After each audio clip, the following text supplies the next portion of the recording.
Former Americus High Panther football players join me to discuss the good old days. We'll talk with Marcus Johnson and Steve Estes right after this. Welcome to the Integrity Sports Podcast, covering local sports in the Southwest Georgia area, creating content that is factual, positive, and informative, promoting efforts by athletes, coaches, and sports administrators. Now, here's your host, Tim Estes.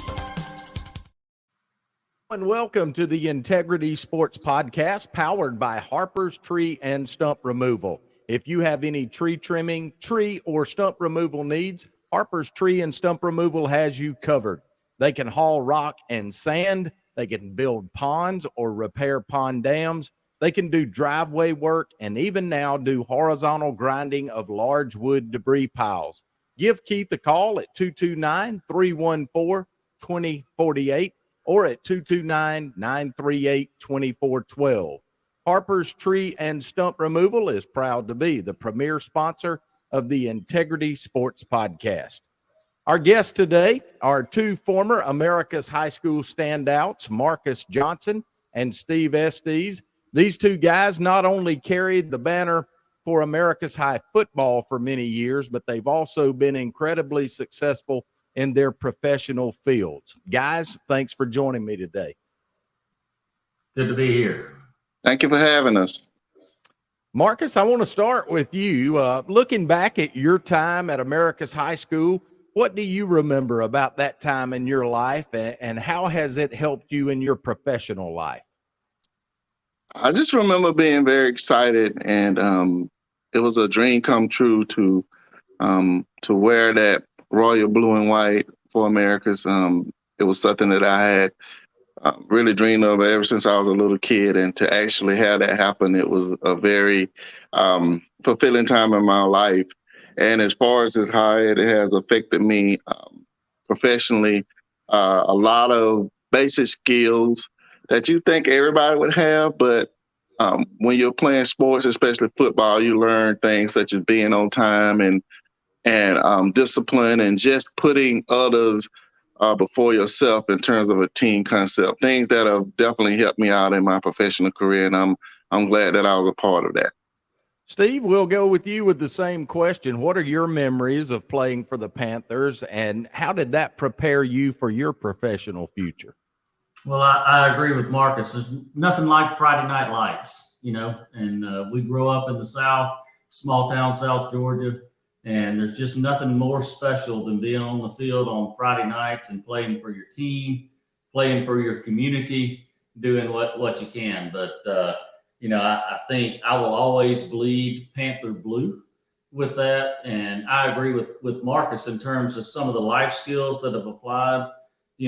Playing for something bigger than yourself is big with that, having a passion, having a commitment to others, having the discipline of doing what you need to do, but also, caring about others, doing what you can to lift other people up. If you're on the sidelines and somebody has made a tough play or something like that, picking them up and saying, hey, we need you. We're in this thing together.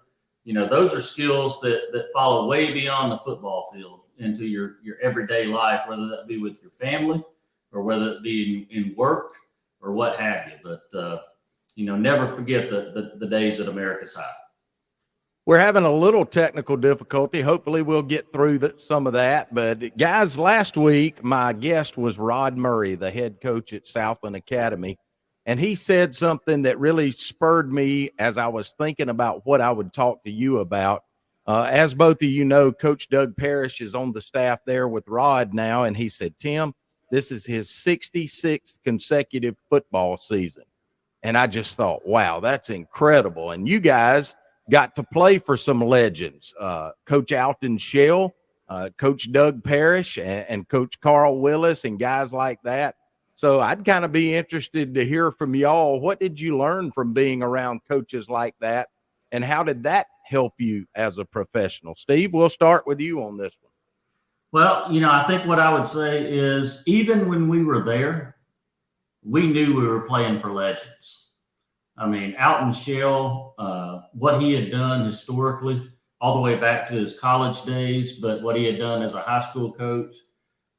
Coach Parrish was probably the most intimidating person that I had ever been around, but was awesome as a coach. Even before then, Tim McPherson, my sophomore year, was a great quarterback coach. But, Carl Willis is a dear friend and somebody that shaped my life, not just as a football player, but as a person. But, it was just an honor to play for them. And, I think our 200th win for Coach Alton Shell was one of my greatest memories of high school. Taking down the mighty Albany there in Finkley Robinson Stadium was unbelievable. I still have the picture of us carrying Coach Shell off the field for that. He was sitting on my shoulders. I'll never, forget that moment. But, also watching the legends that they had been during our time period there having to migrate and having to change, who they had historically been. We had to open up the offense a bit as a quarterback and get out of toss left, toss right, and do some creative things. My junior year, we started playing people both ways, right? My senior year, I got to have Marcus as a receiver, which was like a godsend, coming through that, which Americus had never had people play both ways. So, it was fascinating to play for legendary coaches, but it was also awesome to watch them have to alter their style, alter what they had always historically done to meet the challenges of the day when we were there and the talent that we had. Well, Marcus, I know you got to play for those guys as well, but one of the unique things with you as a professional prior to Coach Shell's death, you dealt with Coach Shell and Coach Parrish, and in conversations I've had with them, I know how much they thought of you, not just as a player, but as a professional. So talk to me about your relationship, both as a player with them and as a professional. Yeah, I think I mentioned it earlier, but I come from a long line of Panthers, and my uncle Ray Johnson was on those championship teams in the 70s. And Bernard and Edward Jackson were great running backs in the 80s, mid 80s. So I had been hearing about Coach Shell and Coach Parrish my whole life. I think everybody in my family could probably do the Coach Shell voice. So by the time I got there, I was well aware of the situation and who they were and what was expected out of me.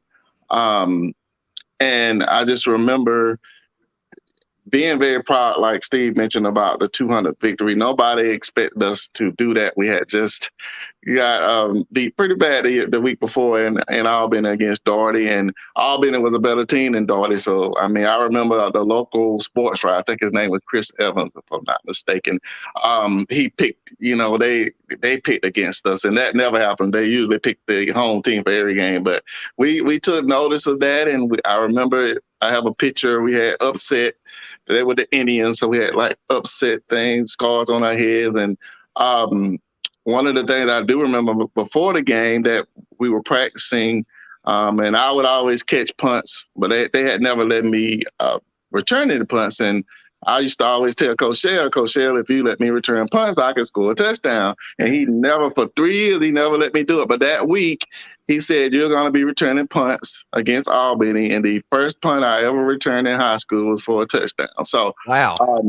A lot of great memories for that particular game, the 200th victory. But just overall, I just remember just being very proud to be part of that tradition. We didn't win any state championships or even region titles, but to be a part of that 200th team is something that I always hold dear. And when Coach Shell did pass, I remember talking to his daughter about how proud I was. She was crying, I teared up. And as far as Coach Parrish and Coach Willis, I've seen them in my professional setting, and it's good to know that I could help them the way they helped me as I was coming up. It's just kind of a full circle of life. And again, I'm just proud to be in that position, and it's humbling as well. We are talking to former defensive back Marcus Johnson, as well as former Panther quarterback Steve Estes. Our program today is brought to you also in part by Marty McDonald State Farm Insurance. His office is located at 925 Martin Luther King Jr. Boulevard here in Americus.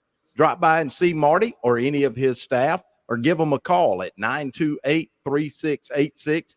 They'd be happy to sit down and discuss your insurance needs. Marty can even do the discount double check to make sure that you're getting all of the savings you're qualified to receive. And like a good neighbor, State Farm is there. Guys, I know from our conversations throughout the years that both of you are still big football fans. I'm curious, Marcus as a defensive back and Steve as a quarterback, when you're watching a high school football game or when you're watching a college football game on Saturdays, do you watch the guys that played in your former positions more closely, or do you just be a general fan? Marcus, let's start with you.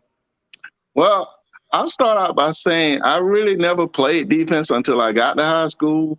Of course, my uncle, as I would continue to mention, my uncle and cousins were all running backs, so offensive players. So that's what I wanted to be. It just so happened when I got to high school, there was a exodus of defensive players, and that was my opportunity to get on the field. So I've always been more interested in offense than defense. It was always fun to me, and as Steve mentioned, my senior year I got a chance to play a little offense, and that was fun. But I tried to look at the game as a fan. But I mean, if you're a ball player, you always are going to analyze things to a certain extent. And it's probably more from my college days, because the college teams that I played on, a lot of those sets and offenses and things of that nature are still done to this day. Some of those guys that coached me were younger guys that are coaching now. So I recognize a lot of the sets and offenses that they're trying to do. And from a defensive standpoint, I'll try to call out situations and things that they're trying to do. So I try to look at it as a fan, but I mean, once you're a ball player, you're always a ball player. So it comes out. I mean, my wife can tell you I'm calling screens and draws and things of that nature. And I mean, it's just, I think it always will be in me. Steve, what about you? Well, you know, the high school and the college quarterbacks are so much better than I was at that time. So I don't necessarily watch them from that perspective, but I'll tell you this, as a fan, I would just as soon sit in the end zone as I would to sit on the 50-yard line. And the reason for that is I love to watch the plays open up.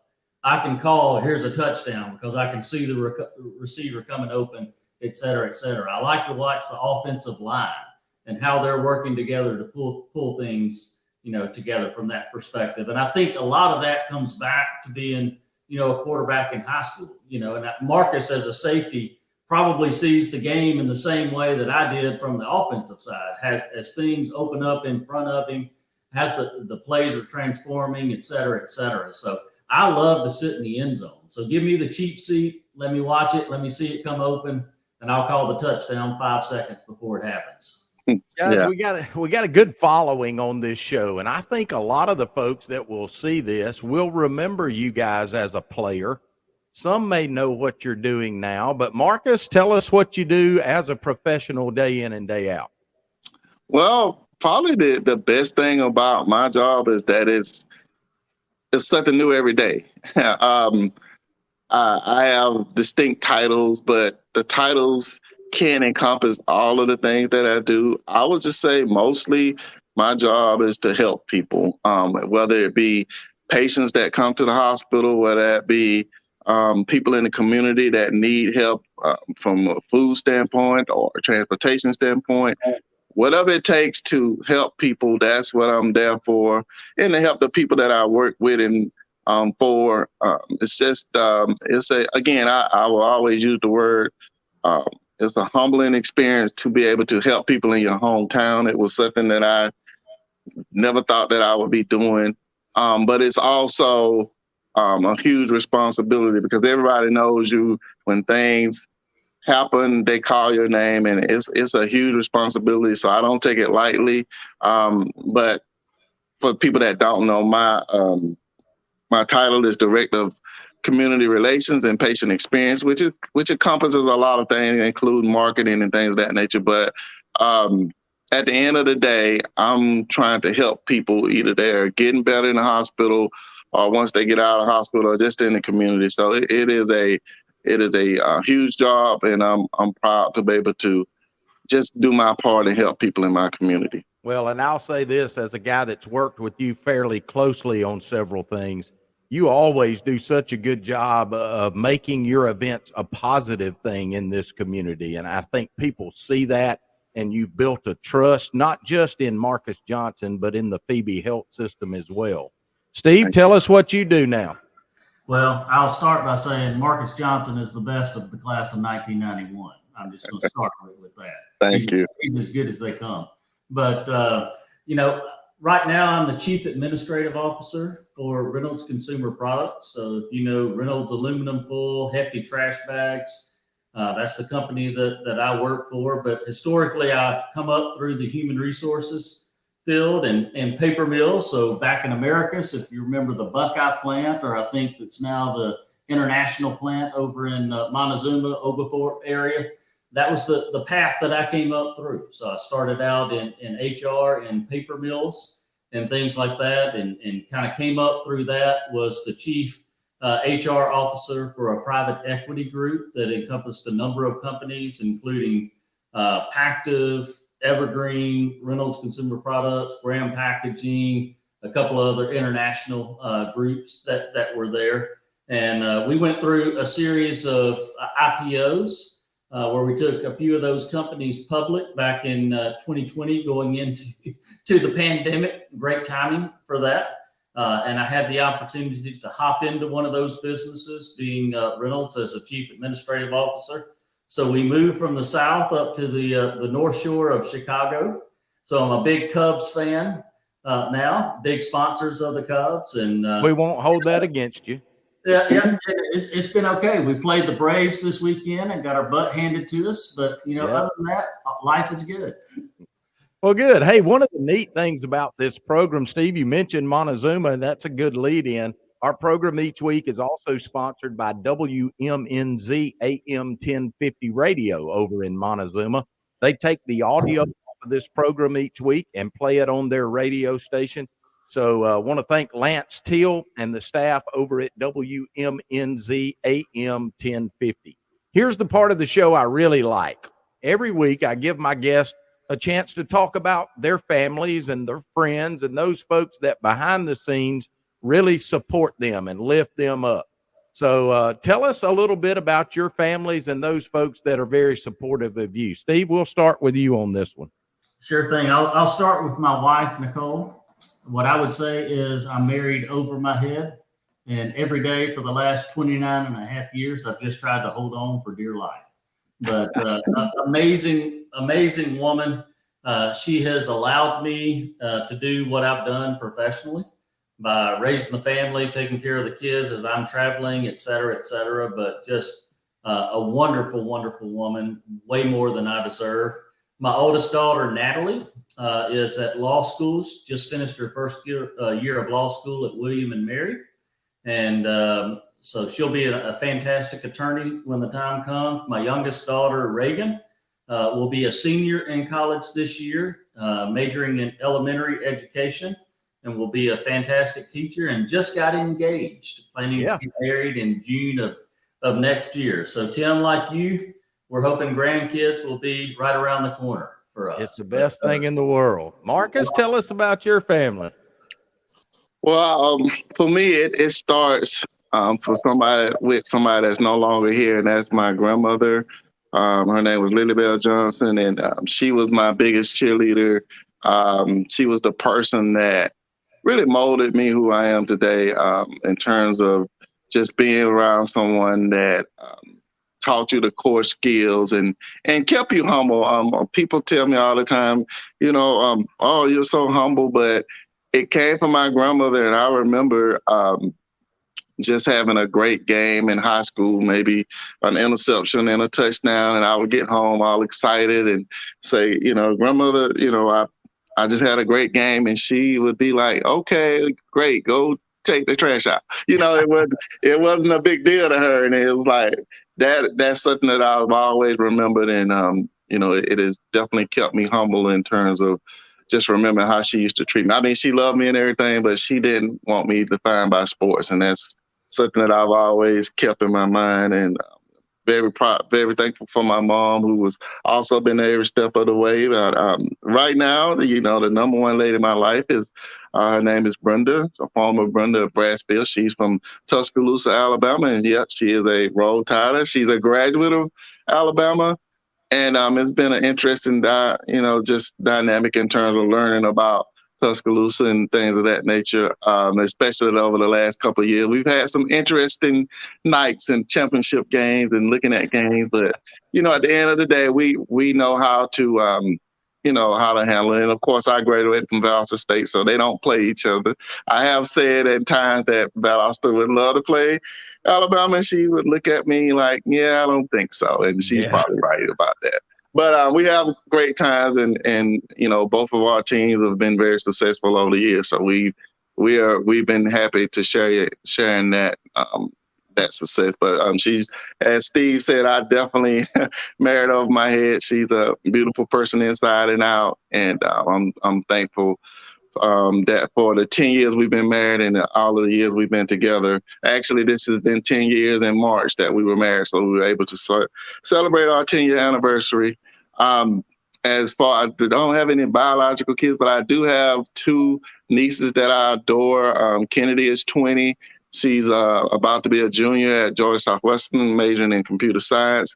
And my youngest niece is Kendall. She just graduated from furlough, 7th in her class. So I'm very proud of her. She's also a very sports enthusiastic type of person. And she will actually be going to Fort Valley. We're taking her and dropping her off on Tuesday. So it's been a heck of a ride to see them grow. And I can't wait till the future to see what they're going to be doing.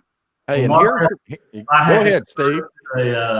Marcus, I had to convert to a Tennessee fan as a condition of marriage. That was Peyton Manning days. So I don't know if I could have done Alabama, but this is. What I tell her, growing up as definitely a Georgia fan, all I ever heard about was the rivalry between Georgia and Auburn or Georgia and Florida. I never really heard about Alabama, so it hadn't been that hard. I never had anything against Alabama growing up because they never really played Georgia. So, but I do remember the Alabama team that beat Miami in 1992. I remember that being a big deal. So, and they beat Florida and Tebow. So, hey, I was happy about that. We have a lot in common along that line. So, hey, here's one of the things that I remember really well, Marcus. Your parent, your mom, and Steve, our parents, the friendship, the real relationship between those folks in the stands and at Panther Club meetings and things like that. Boy, we had a tight-knit group back then, didn't we? Yeah, I'll just say my mom, she is the ultimate football person. Matter of fact, a lot of times she's looking at games and I'm watching the History Channel or something along that line. But she has really shaped who I am in terms of a sports person. But yeah, every high school game, the majority of my college games, I could look up in the stands and my mom, not only would she be there, but she would formalize everybody to come to the game. And that just meant so much to me. And I'll always be thankful for those days. She even told me the other day that she missed those days that she would come to the games at Americus in Valdosta. And she loved being a Panther parent. She loved being a Panther, period. And it's something that we all as a family are very proud of. And my mom was the same way. She wouldn't have missed a game. And in fact, I think it was my junior year. She fell through the bleachers at one of the games. Oh, wow. Crushed her heel, had to have reconstructive surgery, and she was at the next game, walking around in a, scooting herself in the wheelchair. But we had some loyal parents and loyal fans. All right. Guys, we've got a new sponsor this month, Booger Bottom Yacht Club. They have been voted several times as the best burger in this area. And they've got something pretty neat coming August the 24th. They've got micro wrestling with the midgets. I'm trying to talk Renee into letting me be the MC for that. But check out the Booger Bottom Yacht Club. They're just off Lamar Street on the banks of Lake Blackshear, and let them wrap you up with the best burger in town. Guys, as we wrap this up today, this will be our final question. Our viewership is nearing the 2,000 mark pretty much every week. And so now you guys get a chance to talk to 2,000 people, which I'm guessing roughly half of those are probably either current student athletes or the parents of current student athletes. And knowing what you know now, and you're speaking to those student athletes, what advice would you give them about forming relationships that last beyond football? You want to go first, Steve? Sure. I'll hop in there.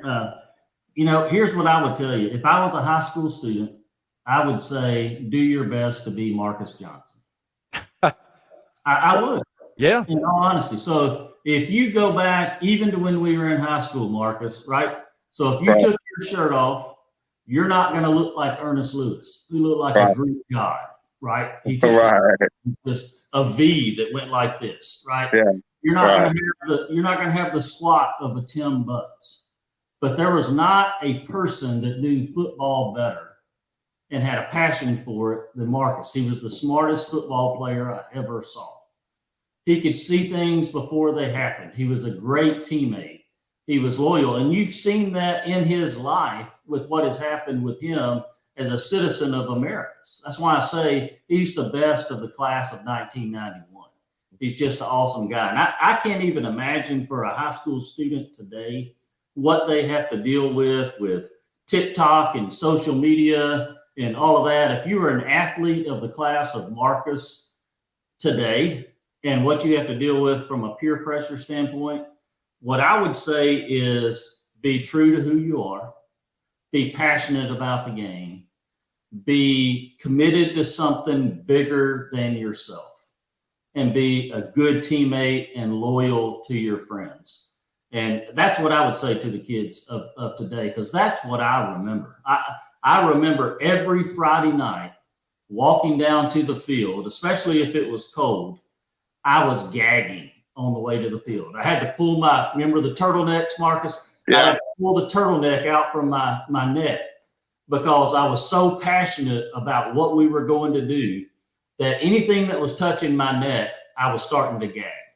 And that was because I loved what I did. I loved every Friday night. I loved my teammates, and I wanted to give the best from them. And just the energy and everything that would come up into it was I wanted to represent myself. I wanted to represent my family. I wanted to represent Americus and give my best on Friday nights, and just love what you're doing. Enjoy the time, enjoy the memories, because, people like Marcus, Chuck Cheap that I remember, Charlie Angris, Derek King, whoever it may be, as you go down the list of those, even if you don't see them. If I saw Marcus today in Walmart, I would give him a big old hug, and it would be like we hadn't seen each other for a day, even though it's been decades since we've seen each other. And I love you, Marcus, and glad to be here with you today. Marcus, what about you? What would you tell folks about that? I think I'm gonna have to put a check in the mail to Steve for all of these this adulation. Wow. Well, I would just say this. That could be a lot that can be said, and I've had the opportunity to speak to a lot of kids over the years. My message is always the same: do your best in everything that you do. A lot of times we try to excel on the field and we don't do our best in the classroom or whatever the case may be. But whatever you do, and I'm big on quotes, and I should remember this quote, but it's something along the lines of whatever you do, at the end of the day, be proud enough to sign your name on it.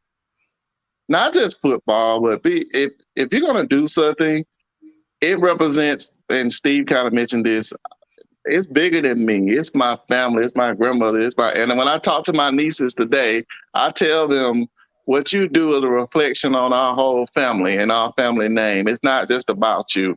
Kids, it's not just about you. You represent your family. You represent Americus, Sumter County. A lot of great things have happened. A lot of great people have come here, but you can do it too.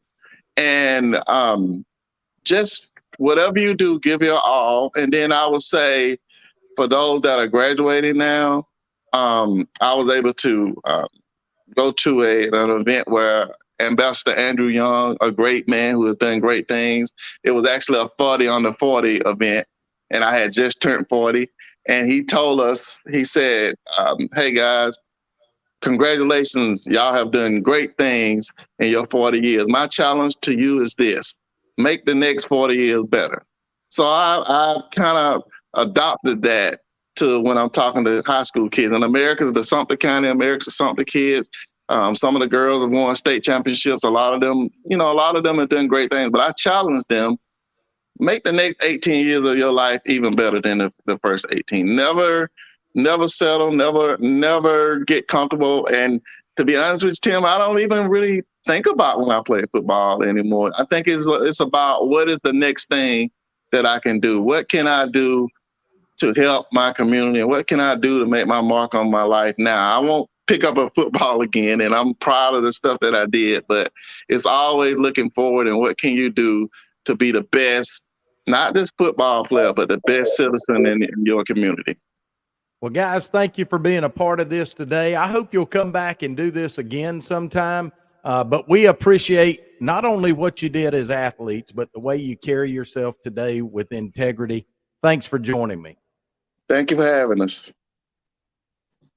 And we want to thank you for making the Integrity Sports Podcast a part of your weekly routine. We'll be available on Facebook, but we're also trying hard to build our YouTube presence. So if you're watching on YouTube, thank you. If you're not, go to YouTube, type in Integrity Sports Podcast, and hit the subscribe button. We'll also be available on Twitter and LinkedIn and several other social media and podcast outlets. I see we lost Steve on the connection, but Marcus, thank you for joining me. For my friend Marcus Johnson and my brother Steve Estes, I'm Tim Estes. Thanks for watching. So long, everybody. Thank you.